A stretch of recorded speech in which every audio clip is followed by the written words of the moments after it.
When Duck was sent to Edward's station, Diesel had to manage the yard alone.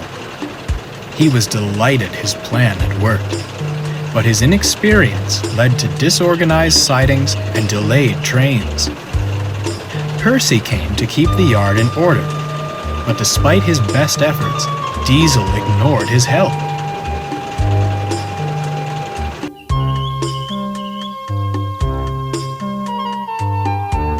"He's awful," Percy complained.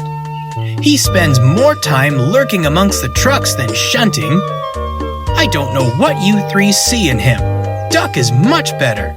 "Ha!" snorted James. "We've no patience for gossipy shunters. And that goes for you too, little Percy." Percy said no more, but decided it best to keep a watchful eye. The first train of the day is Henry's stopping service, followed shortly by Gordon's Express. One morning, Diesel put the coaches for these trains at the wrong platforms. When Henry arrived, he backed down onto the Express. By the time the station master worked out what happened and the signalman cleared a path to the correct coaches, Henry was delayed, and none too pleased.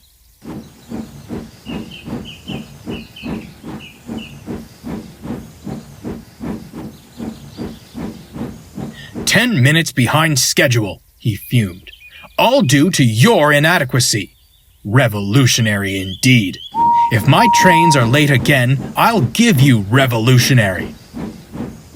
Diesel had no reply. He sulked angrily, thinking how to pay Henry out.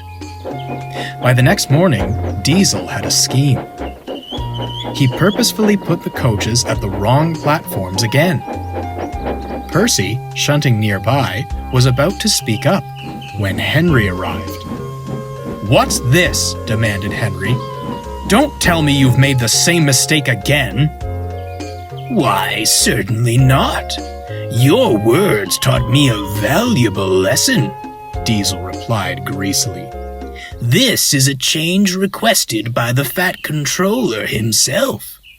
The way I heard it, you pull the Express much better. Gordon is only suited for that kipper of yours now. It's your turn today, and perhaps forever." Diesel scuttled away, leaving Henry full of pride. When Gordon arrived, he was surprised to be coupled to the local. Percy tried to tell them what he'd seen, but Gordon and Henry argued so bitterly that no one paid attention. In the end, Gordon left with a very late local and a nasty disposition.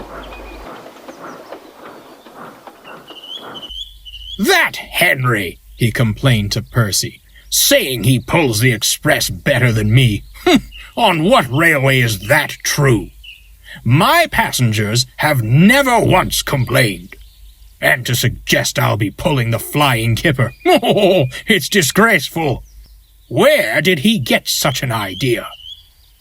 "From Diesel," retorted Percy.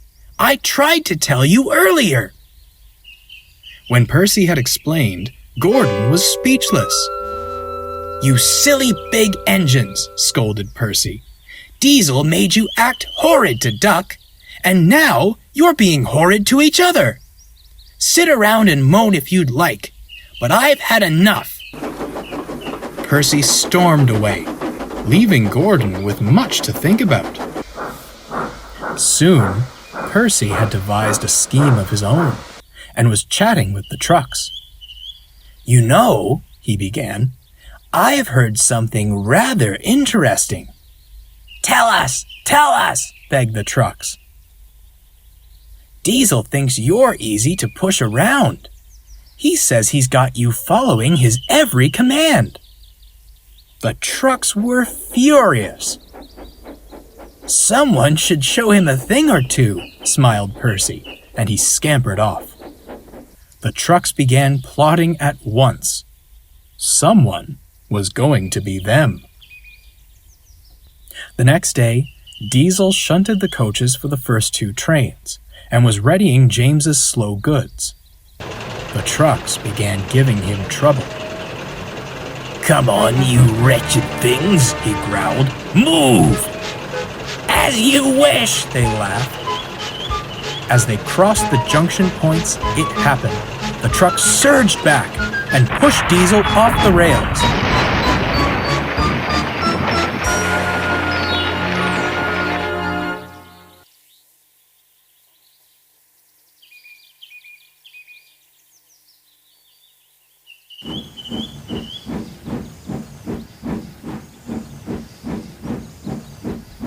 What on earth are you doing? You're in the way of my express. "You clumsy great engine! Now you must stay there! You've jammed my points! It serves you right for spoiling my nice new signal box!" Before long, Percy and the cranes had Diesel back on the rails.